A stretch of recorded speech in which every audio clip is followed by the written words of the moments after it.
What's up, guys? Welcome to your 147th Android tutorial for the new Boston.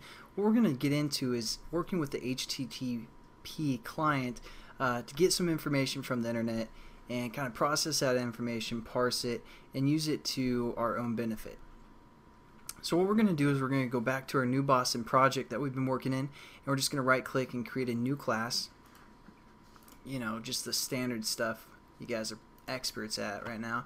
And we're going to call this class HTTP example, and just get our class set up. We also want to set up a layout, so we're going to just do a real quick layout, nothing new. Again, just right click, new Android XML file, and we're going to call this HTTP example or EX, something like that. Hit finish. All we're going to have in this layout is just one text view. We're going to kind of retrieve some information from the internet. So just go into your code, your XML, and just type loading data, and we're going to give this a reference of TV HTTP, something like that. Hit save. We also might want to put a scroll view in there. Think about it. So we're just going to go above our text view and put in a scroll view and give it the reference Android layout height is equal to fill parent, and also Android layout width is equal to fill parent as well. And then we're just going to wrap our text view, so we're just going to cut that and paste below, reformat, make sure you guys have the same kind of look here. So there we go, we have our XML layout set up, pretty basic stuff.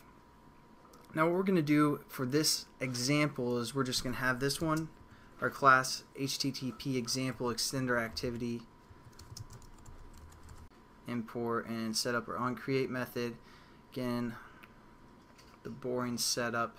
All I've done is I just set up our class with the onCreate method, set content view to that XML layout we just set up, and we also defined our text view, which I made that reference bridge within our onCreate method. Again, nothing new, but this is going to be our main class where we're eventually going to receive a Twitter message, like your last Twitter post, something like that. But as for now, I just want to get you guys familiar with the HTTP client. That's kind of difficult to say, so you guys try and say that 10 times fast. Let me know what happens. But what we're going to do is we're going to hit right click, create a new class, which is going to handle our get method from our HTTP client. So we're just going to call this get method, something like that. Example EX maybe. Hit finish. And this is a class that we're going to use to get the information from the internet. So what we're going to do is we're actually going to set up a method within this class that's going to return a string, which we're going to change our text view to refer to that string. So we're just going to say public string, because again we're returning a string, and we're going to call this get internet data, and this is going to throw an exception. So now that we have our method set up called get internet data, and this is supposed to be throws. Alright, we're just getting an error because we have to return a string, which we'll get to later.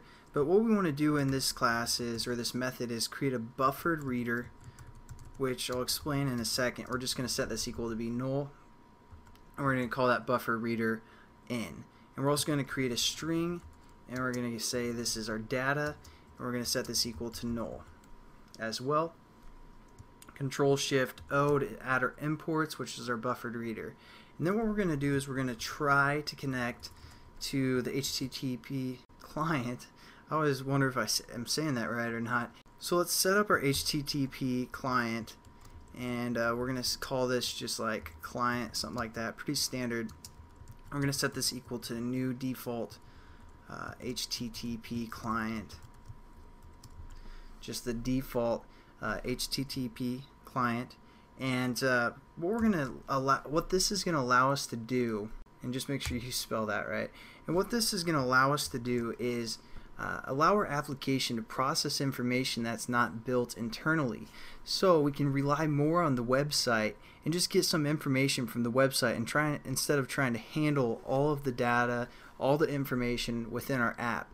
So that's what a HTTP client will allow us to do, basically reference the internet. So that's the basic setup for this tutorial. Obviously we still have quite a bit to go, but I'll catch you guys in the next tutorial, and I'll see you guys then. Have a good one.